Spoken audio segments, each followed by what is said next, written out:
Morning, ladies and gentlemen. We are extremely pleased to have you all here for this November SIA Zoom call update. We have a very tight schedule, and therefore we would like to start immediately. Nevertheless, additional people will join us. Marcos, I think I would like to pass on the floor to you directly. Please start. Thank you, Alex. Good morning, everybody. Thanks for joining this morning on the quarterly update. Just let me I let you know that I need to leave in 30 minutes because I have some personal issues to attend, but I have time enough to go through at least my part of the presentation. We'll do a very small Q&A after that, and then Urs and Alex will continue the second part in the second half of the hour. So I'm going to touch basically where we are in the cycle now. As usual, I think it's important to more or less guess where we are. I will check the valuation because we are very close to the end of the year, so we need to take a look to where markets are. Obviously, I will go through the two funds, the classic natural resources. Then I will touch a little bit on Grifols because it's a big position in the fund, and I would like to just to show some ideas with you. And finally, a very fast review on the oil market. So let's just start with the first part of the presentation in the next slide, where we are in the cycle. So for the first time of the past 2 years, we are changing our view. We are becoming more bullish on a macro perspective. So let me remind you that we do not invest on macro, but we have a base case scenario in order to manage risks. So if you remember, if you recall, last year, beginning 2024 and 2023, we were really worried about a recession. We didn't have it. The economy in the US did very well, or better than expected. China and Europe are slowly improving with the interest rates and different monetary and fiscal policies. So we think that now we are moving up in the economic cycle, and the next couple of years we will have better economic prospects. However, growth cannot be too strong because in the end we didn't have a recession, which means that growth cannot be very much high in the next couple of years. Regarding risks, I put them there: inflation, deficits and debts, and geopolitical context with the different wars and the arrival of Trump. This scenario is usually good for equities and is usually good for value and commodities, so we would be well exposed. In the next slide, in slide number 4, you can see the industrial production. So we peaked in 2021. We've been 3 years on a downturn in the industrial production cycle. This is a global chart where you see China, Europe, and the US. And we think that the destocking is over, and we think that the 3 cycles are bottoming up. So we are bullish industrial production for the next. Normally, the cycle takes 8 quarters, 10 quarters. So for the next couple of years, we should see a reversal. You see why we think this is going to happen: rates, higher investment, the energy transition, better housing, better consumer confidence. So we think that we are set for a better kind of a couple of years on an industrial production basis. In the next slide, I wanted to touch inflation because we've been 2-3 years very kind of bullish, thinking about inflation going down and normalizing, and now we change. The risks are that inflation is going to be higher than expected. So we see inflation in labor, as we all agree, I think, in housing, in energy, in food, and the tariffs that may be set by Trump administration. So we think that these charts that we see now here are going to be reviewed. This is basically consensus, and we will see higher inflation. I'm not talking about 5 or 6% inflation, but probably it's going to be around 3%. And final slide a view on China in slide 6. You can see that very kind of weak cycles in industrial on the left-hand side and a very weak cycle in property for the last 3 years. And, you know, in the end, cycles normally end or always end, and we think that both are ending. So little by little, the government in China is setting new measures in order to prop the economy up, and we'll see the impact in industrial, and we'll see the impact in property. So we think that China is going to improve, not massively, but we see improvements in the next year at least. So in slide 7, the conclusion, we started 2024 really fearing a recession. The slowdown was really much milder than expected. And now we are entering in a new cycle of rates cuts. So we expect an acceleration next year. US above 2%, Europe above 1.5%, China above 5%. So we see people upgrading numbers. As we said, not too strong, and here you see the risks, so I'm not going to repeat them. So again, this is positive for our two funds. On valuation, in a slide, if we go directly to slide 9, you can see the different valuation checks that I want to make. On factors, value against growth, you can see that value is trading at 15 times below the historical average. Growth is trading at 27 times above the historical average. So, you know, the starting point obviously is better for value from this standpoint. And in any case, value is below the historical multiple. So it's a good start for the new kind of upcycle. The next slide, I went through the different regions. And you can see the interesting part is on the left column, the SPX, the S&P 500 unweighted, so not weighted by the market caps. You can see the price earnings 2025 is 17 times, which means, and it's below the historical, means that the US market, excluding the big guys, the Magnificent Seven, the tech sector is not really expensive. Nasdaq is 22 times, a bit expensive, but excluding the US, sorry, Nasdaq is 26 times versus 25 times historical. If you exclude the US, you see on the right side that Europe is cheap, 13 times, China is cheap, Brazil is cheap, the rest of emerging markets are cheap. So you can find obviously issues, the different emerging markets or non-developed markets, but broadly speaking, just the US is a bit expensive and the rest of the countries are okay. And look, Europe is at 13 times. Finally, by sectors in slide 11, you can see the trading multiples of the different sectors. And I would highlight the only really expensive sector is technology, almost 30 times earnings versus the historical 24.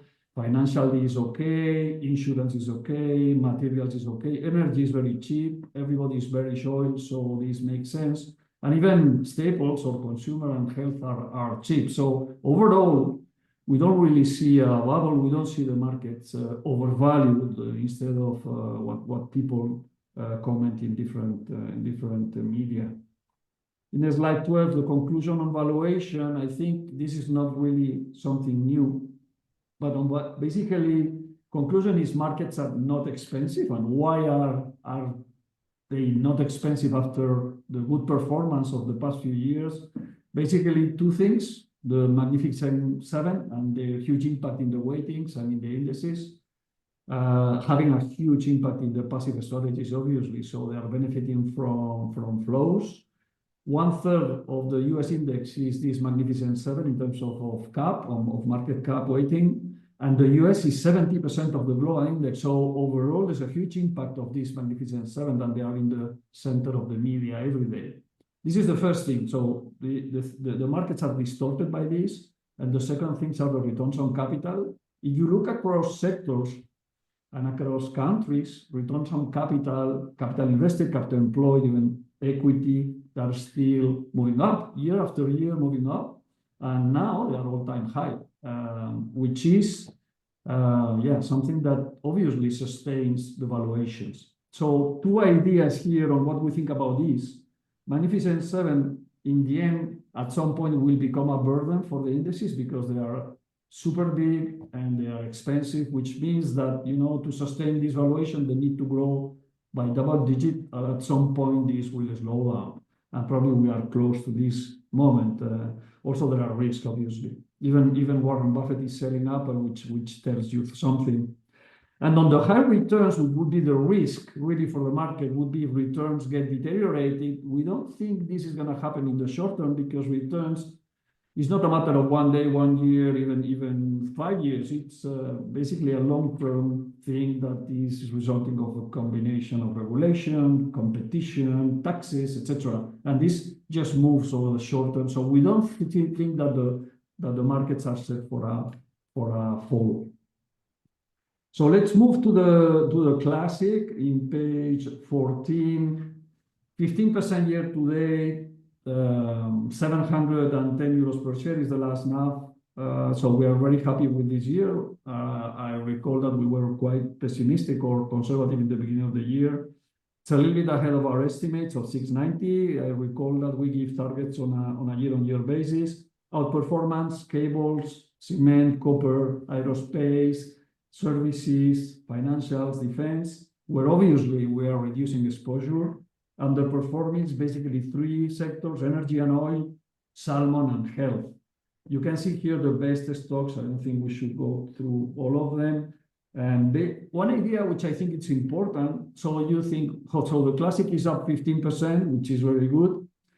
But I tell you, Grifols, ISS, Reckitt, energy, and salmon stocks are more or less 50% of the book, and they are flat to down this year, which means that really this 15% has been materialized by 50% of the book, which means that we are optimistic on the value to unlock in the next few years. In the slide 15, you can see the snapshot of the classic, the top 10 holdings. Obviously, the 4 Gs, that is our mantra. I'm not going to repeat it. The highlights here are the largest holdings are Grifols and ISS. Then 15% in salmon and 10% in oil and in copper. This would be kind of a big picture of the fund. And it's important to highlight that we are breaking here one of our rules to be very well diversified across cycles. But, in this case, Grifols and ISS both are, in our opinion, unique investment opportunities. And we want to have a heavy weight here. And as Warren Buffett says, hit very hard when the ball is flat and straight. Just one note here, remember Pandora? We did the same with Pandora several years ago. Pandora had a very bad 2-3 years, and then, we recovered the full position, and it did really, really well. So we hope that Grifols and ISS will do the same. Next slide, the return updated now is 14%. Intrinsic value a little bit more than 1,000 euros. So no really big changes here, but we are kind of matching expectations in terms of our numbers that that we are a little bit crazy about numbers. We have DCFs and IRRs by stocks, by sectors, by funds. And the IRR, if you take the IRR before fees, which is now 14, and this is normally the average, 14, 14.5, you take out the fees and the costs, etc. The net IRR should be 12.5% with this number. And we've done this for the past 5 years, including a crisis in 2020 and including also valuations that now we think are not in a bubble. So we think that this is something we could reach over the long term. And again, let me insist, and I'm sorry for this because maybe it's a burden, but doubling 12% per year is doubling the capital every 6 years. So 1 million now will be 2 million in 2030, will be 4 million in 2036. And this is what keeps us really happy on this low double-digit performance. And just highlighting that far too many people are just focusing on the short term and speculation and how to make money in 1 month. And here you see the performance of the combination of the long term and a double-digit return. And we set the target for 2027-28, which is going to be 1,000 euros per share. And we will tell you we're above, why we're above, and if we are below, why we are below. Next slide is something that it's quite funny. It's the prospects of the fund if we keep the target of 10%. We launched this chart in 2021. And you can see that the first 2 years we missed a little bit. And in 2024, for the first time, we're a bit ahead. We are not going to move the targets. So we're going to keep the 1,000 target for 2028. And then we will see every year if we are above or below. And it's going to be interesting to comment why and where we are failing or where we are outperforming. And in interesting comment here. Due to the risk categories and how we are managing the fund, the beta is down. And now I think we are very happy to tell you that the beta of the fund is now 0.9 versus MSCI World, which is one of the things we want to have, because we are really scared when the market goes to a big correction that people sell in the, you know, in the trough level, and this may help us to help you, obviously. Final slide, I think, on the classic, just a picture of where we are on the. I'm going to comment only the PE, 13 times 2025 versus the MSCI at 18 times. So again, we are a value strategy, quality value strategy, strategic value, and we are trading at 13 times, which means that basically we have 1/3 of discount versus the market, and return on equity of the fund now, which is not fully reflecting the potential, is 15%. So very happy to see these numbers that reflect how we invest. Moving to the investment case, I'm going to touch Grifols. I wanted to just make public the letter we sent to the board and to the National Commission in Spain. I'm not going to go through everything. We have a big position in the fund, around 9%. We know Grifols, you know, very well. We've been knowing them for a decade or more. And we are very surprised and disappointed by the announcement of the takeover by Brookfield, aligned with the Grifols family, because there's a big conflict of interest. The Grifols family is with the company and with Brookfield. So obviously there is a conflict of interest. In the next slide, you can see a little bit our comments, but I'm not going to just repeat them. But basically what we ask is that the company defends the minority shareholders and defends the potential of this company. And also it's important that we tell you how we care about the capital of our investors. So for us, for SIA, for me, for Alex, for Urs, for Carlos, it is very important that we fight for our rights, and it's what we are doing, trying to, you know, fight for the rights we have as minority shareholders. In page 22, you can see the valuation of Grifols. You don't need to be really a rocket science here, guy. You know, take the EBITDA 2024, you apply the average historical 16 times, you get almost to 30 billion. You deduct the debt, which is around 9 billion. You get an equity value of 21 billion, divided by the shares, 30 euros. I mean, this is not rocket science. So 30 euros. Now, if you look at the next 5 years with the addition of Biotest and the protein of Biotest, with the lowering of the debt that is already ongoing, they sold the Chinese subsidiary, they changed the management, you know, they are moving in the right direction. If we go to the next 3-4 years, the valuation goes even higher. So if somebody wants to bid for this company and wants to take the company out of the market, they need to pay a fair price. And this is the thing we are fighting for. So yeah, over on Grifols, because it's taking too much time. Let's move to the natural resources. Natural resources, we are very happy in page 24. We're very happy with this fund because it's behaving well in a context where commodities are not doing well. So it's normal that in economic slowdowns, commodities underperform. And this year has been a year of economic slowdown. The fund has done well. We are up 12%, ahead of most commodity indices. So very happy with that. Best sectors, infrastructures, mining and agri-food, and negative energy and oil.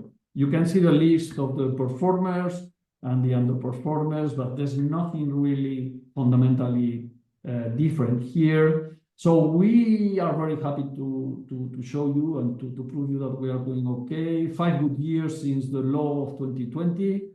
And maybe we will have a positive news next year, because we still have 3 Russian stocks valued at 0, that maybe if there is an end of the war with Trump, is what at least he wants to do. Maybe we will get these 3 back to the book, and this should have maybe 3 or 4% in terms of value. So happy because now the cycle is accelerating, so we will have more a tailwind than a headwind. Next slide, you can see the positioning. So basically the important message here, we keep a strong and buying more oil, 28% of the fund, because it's very cheap. It is very easy. I mean, these oil stocks are trading at around 12-13% free cash flow yields at oil 80. and with a free option if oil prices go higher. So we think it's a very good investment. We have then copper 20% and salmon 16%, and here you can see the names that basically sum up 44% of the fund. So copper, salmon, basically gas, oil, seismic, another copper, uranium. So this is basically a reflection of the pie that you see on the left. Next slide, the updated IRR, intrinsic value. So the last price is around 170 euros per share, intrinsic value 240, IRR 14%. Again, this 14% is very similar to the classic because all our numbers are done on a mid-cycle valuation basis, which means that we don't try to value the upper part of the cycle, but only with this IV, we should have a 40% upside in the next 2-3 years. No major changes. This year, we brought new companies to the book because they are so cheap that it was a no-brainer. BHP Rio on iron ore, Nutrien on potash, and Barry Callebaut on cocoa. And we are buying them very cheap, so we should make good money here in the next few years. And again, sorry to repeat that, but the potential of the fund is higher because once the cycle moves to the better part, the bull part of the commodity cycle, valuations will be much higher, showing how difficult it is to bring new supply that takes decades in some of the commodities. A quick picture on the fund.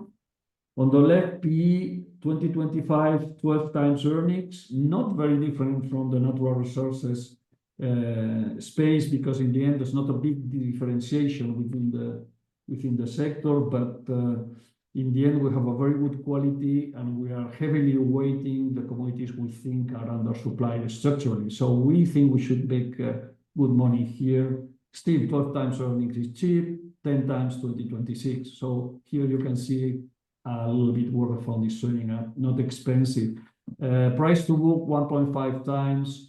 On average, mid-cycle, this sector should be trading around 2 point something. So we are still 25% below the mid-cycle. Yeah, and you can see that in the intrinsic value. So more or less, everything matches.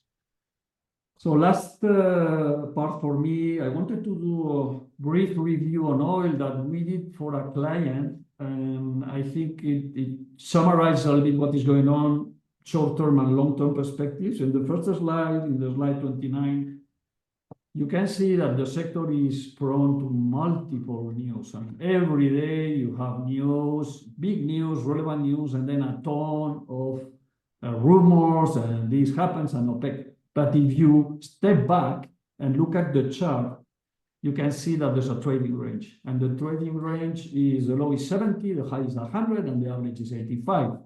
And why is that? It's because OPEC Plus are managing. They are managing. When the oil price goes down, they cut and they provoke some news. When the price is higher, they open the tap. So this is what is going on. We think it's going to continue. In the next slide, you can see it in numbers. In 2024, the market has been balanced. So supply more or less equal to demand and inventory is flat. And you see the spare capacity on the right. We are more or less at 5.5%. If you adjust by effective and non-effective, the net would be around 4.5% effective capacity. So we still have a couple of points of caution. If you go to the next slide, you can see the impact on the prices from a statistical perspective. Basically, when commercial inventories stay flat, the regression is very significant. You have a square there of 0.8, which means that prices this year with flat inventories should be at around 90. Okay, we are not at 90, we are at 80. Overall average 84. So it's quite, prices have behaved more or less as expected on flat inventories and equilibrium in supply and demand. 2025, in the next slide, you can see what we expect for next year. On demand, I'm not going to enter. We expect 1 million barrels a day per year increase of demand. And on supply, you can see where the risk is in the US. In 2024, the US is not going to be 700,000 barrels a day. Increase is going to be probably half of that. and I think next year is going to be less than 0.4. So we think that the risk is in the supply side. A lot of analysts will be reviewing this down because at current prices, really the US is not growing, the rig count is down. And then some other players are also slowing down a little bit. We need higher price to see supply reaching 1 million. Next slide is moving to the long term, which is more important, obviously. On demand, you know that we are very contrarian here. We think that demand will continue growing. I'm not going to explain it again, but you see here the reasoning. So its developing world is growing in terms of demand. Three end sectors are growing, jet fuel, chemicals, and diesel. And the EV penetration is slowing and below, it's not going to be a big impact until middle of the next decade. So overall, we think demand will grow by 1 million barrels a day per year. On the next slide, you can see supply, and supply is the big issue and the fundamental issue. There's no capex. Well, there is capex, but below what we need. And we were benefiting from shale oil for the last 10 years, and now shale oil is mature. So, the problem is clear. We need another shale oil or another Alaska or another North Sea. We need to invest $300 billion. And, from SIA, we don't see where we can take this oil from. So, in the end prices, we need to move higher. We need another maybe 8 to 10 million. In the next slide, you can see in slide 35, you can see the breakdown. 103 million production this year, barrels a day. Declines, if I use the 3%, is around 17 million. If I use the demand of 1 million for 6 years, is 6 million. So we need, to replace another 23 million. We have identified projects of around 8 million. So there's a big gap in terms of supply. But even if I use only 1% decline, it would be 6 million decline. 6 million increased demand, this makes 12 million. We will not make 12 million with the projects we have. So we are going slowly towards what we will see in the last slide, which is the historical statistical performance of the oil prices. When the oil is well supplied, prices are normally in the left-hand distribution around $85 Brent. And when the market comes, is tighter, and then inventories go lower, around 2-3 million barrels a day. Then you go to the right distribution, and is what we expect. Maybe not for the next 2 years, where we still have some spare capacity, depending on the acceleration of demand, obviously. But basically, we expect that for the next 2-3 years to move to the end, to the 140, 150 oil price, which is, in the end, very much aligned with the transition, because we need higher prices in oil to force a little bit the substitution by electric and other energies. So this is basically what I wanted to present today. I think we can open up, Alex, your call. You can open for 1 or 2 questions before I leave. Marcus, actually, I asked the audience for a question. There was no question from the chat. The chat is open, but there was actually a question by mail about the valuation of Tech Resources, the asterisk here. Yeah, Tech Resources is trading at 22 times earnings, but they sold the coal assets in Canada. They sold it to Glencore for a very nice price, which means that the multiples is a little bit overdone, because they need to take this money and reinvest it. Probably they're going to reinvest it in copper mines. So the multiple now is a bit inflated, and this is why I put the asterisk, because in the end, it's not really a reflection of what the company is worth. The company is probably worth much more, but the multiple is still depressed because of this. With that, Marcus, I think if there is no additional question, I think we can leave you. Thanks a lot for still being able to come to our call. And take care. Best regards to the family. Huh? Thank you. Cheers. With that, I would like to pass on to Urs.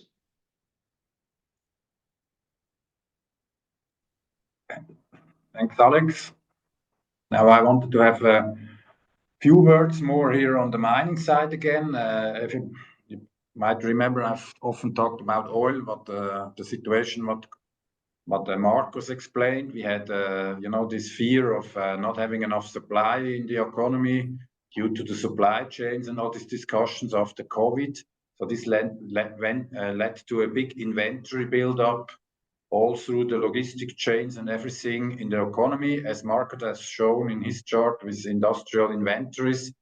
This was very inflationary because the market actually overconsumed products, built inventories. Central banks had to tighten, and it was slowing. The whole economy was slowing down because the monetary and structural situation from the policymakers was rather a bit tight, and this led to a big consumption of inventory. So company bought less inventory and were being forced to bring down inventories in anticipation of lower sales. Market has shown the same thing in industrial inventory in general.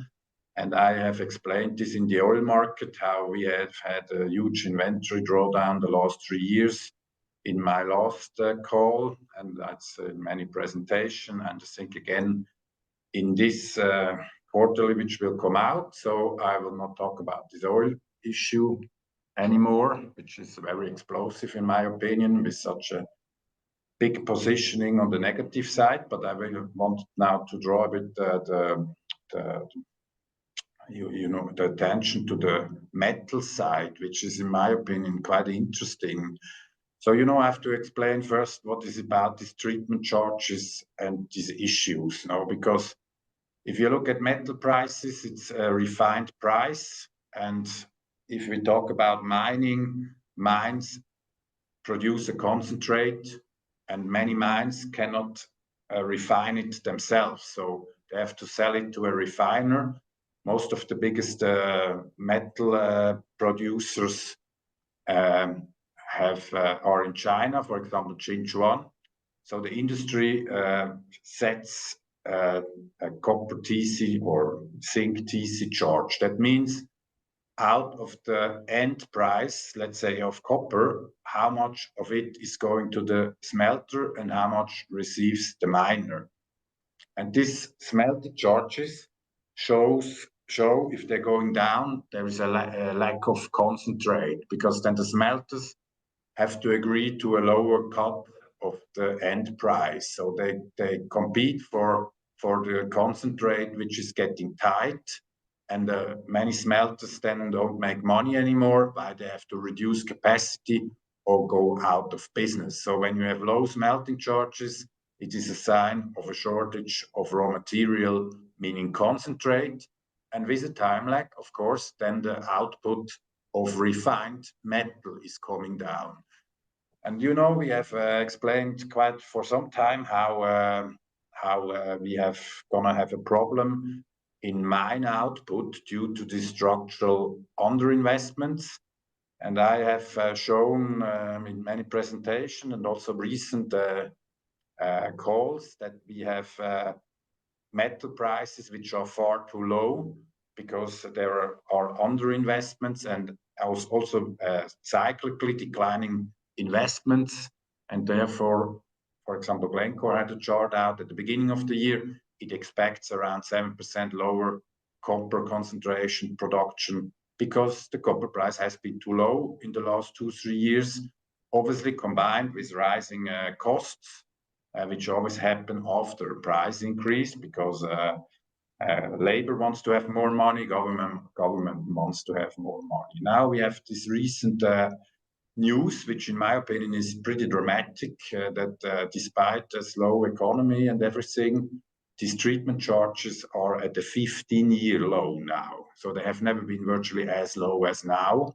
And smelters now took down the utilization to 70%. So this means we have already a very severe deficit in copper concentrate. And obviously, with a time lag that is usually half a year to a year, we will have a massive decline, or not a massive decline in output in refined metal. And in my opinion, this will be coming into a market where the economy, as we have seen from Marco's chart, is going to rather picking up because of all the monetary and other issues.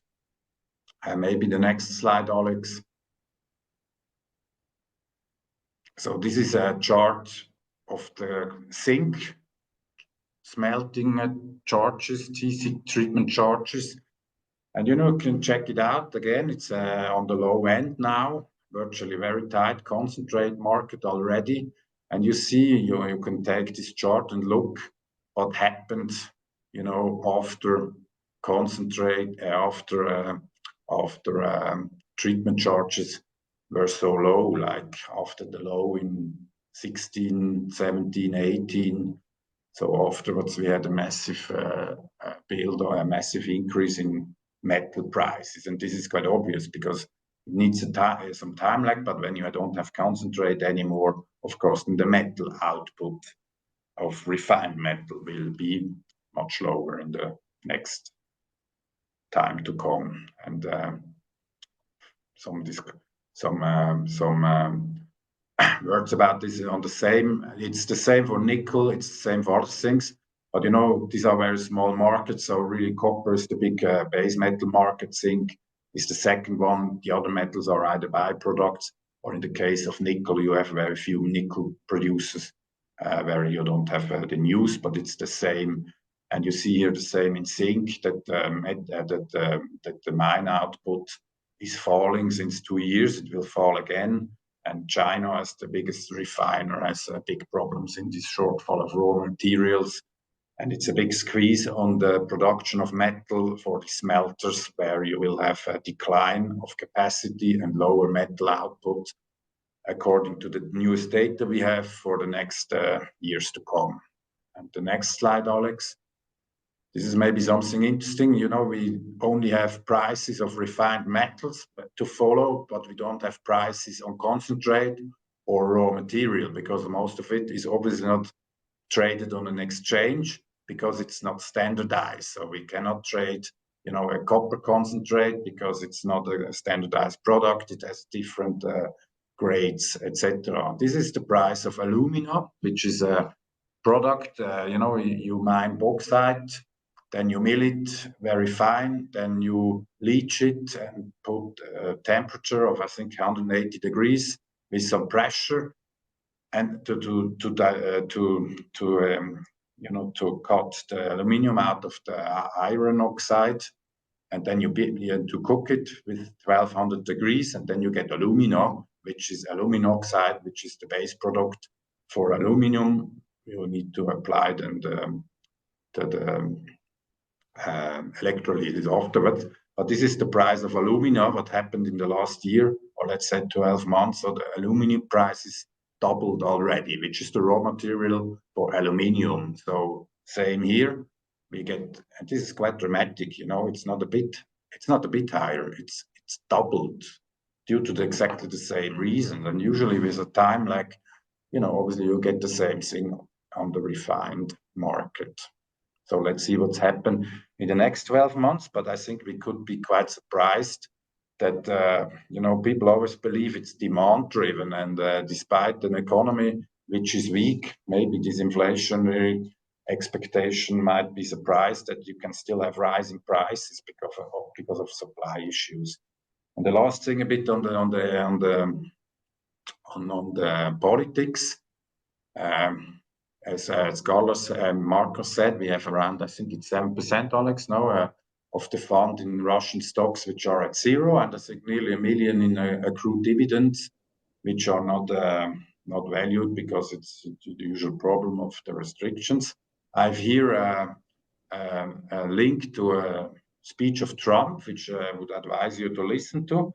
I think he's not very stupid, as everybody says, because he talks a lot about the problem with sanctions destroying the dollar, because the dollar would lose its situation which it has, and if people don't accept or don't want the dollar anymore, America will have a problem to refinance its huge deficit, because people will be forced to look for something else. So this is obviously what the market is discounting. There's a fund, an ex-Russian fund of JP Morgan, which I think has doubled or tripled with all these Russian stocks due to the expectations. Maybe an interesting thing, I've here quoted here a few or two, two statements. The biggest oil field service company doubles down in Russia with a massive investment, hiring young recruits, tech patents. So this is Schlumberger. It's quite funny for me that the biggest American oil service company is not thinking about leaving the Russia and has more than 10,000 employees there, but is massively investing in Russia.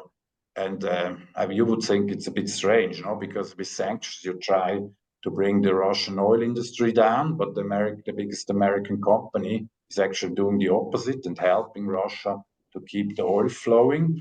And on the other hand, they just won a government contract, which is also, I think, also a bit strange, because if the oil industry in Russia is not unimportant, and obviously, and then you give your, the vital, things to a biggest company of your arch enemy. So I think this is a bit a strange situation. Let's see how it's going to develop.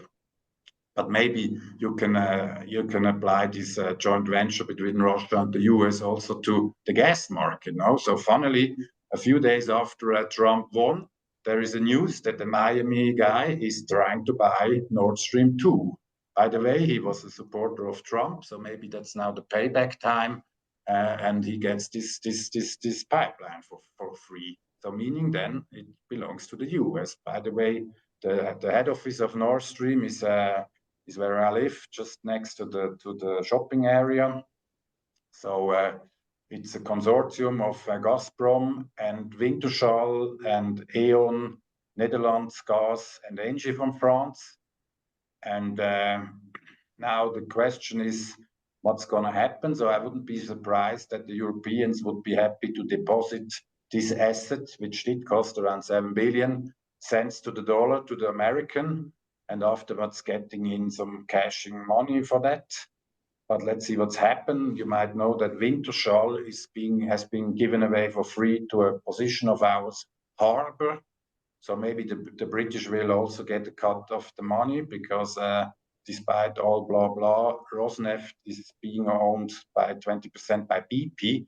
So after the Russian government, BP is still the biggest owner of Rosneft, which is the second biggest oil producer after Aramco, and it accounts for 30% of all the oil reserves of BP.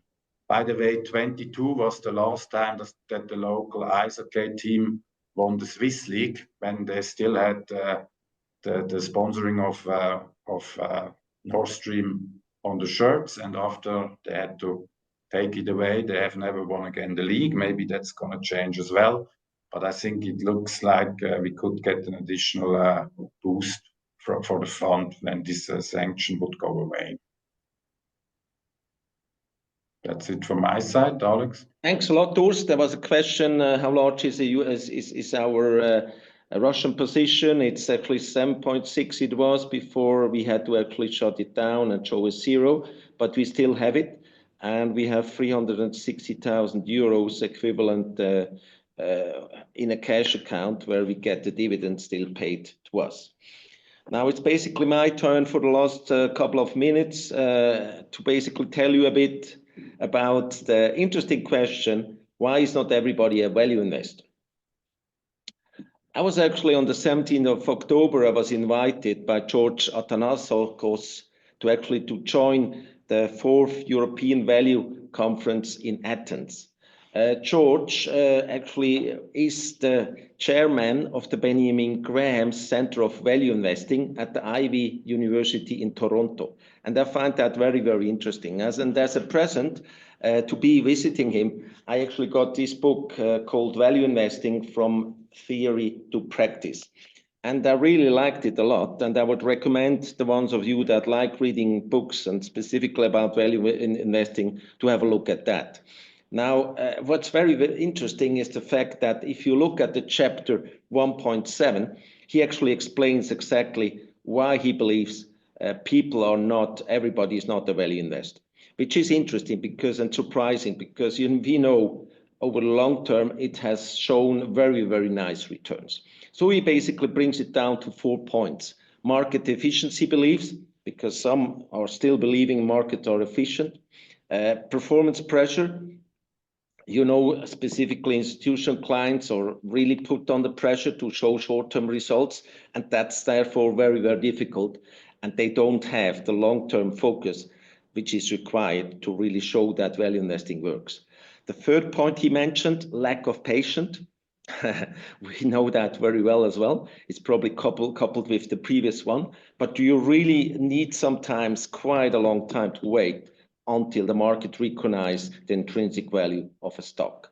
Last but not least, the last point is actually a lack of understanding.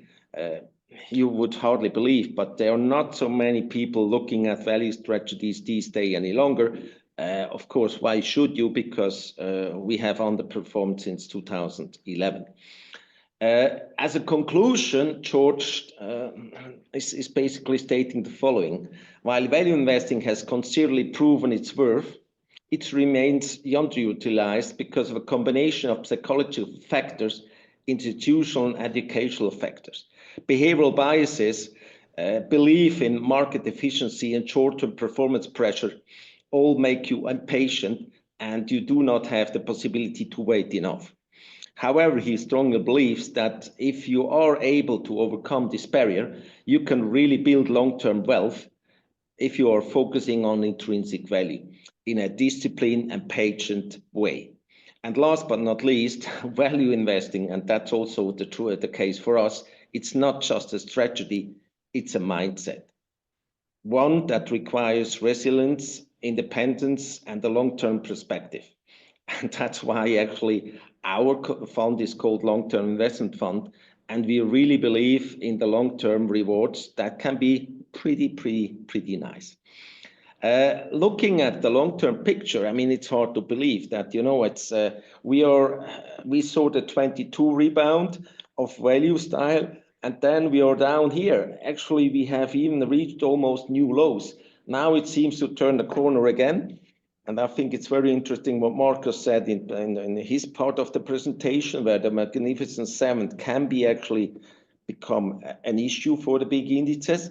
And at least this chart, we would argue, should wake up some investors to also look and diversify at least a little bit of money in strategies like ours, which is actually just the philosophy of a value manager. Now, this is the final slide from my presentation. Now, I don't know if you have still some additional questions. There was this question on Russia. There was this question on tech resources. Otherwise, feel free to contact us. We would wish you and your family very, very nice Christmas time. Hopefully the snow is going to stay, at least in the mountains. And we would be very, very happy to talk to you at the beginning of the year and see you soon. Best regards from Switzerland. Take care. Bye-bye. Have a good day.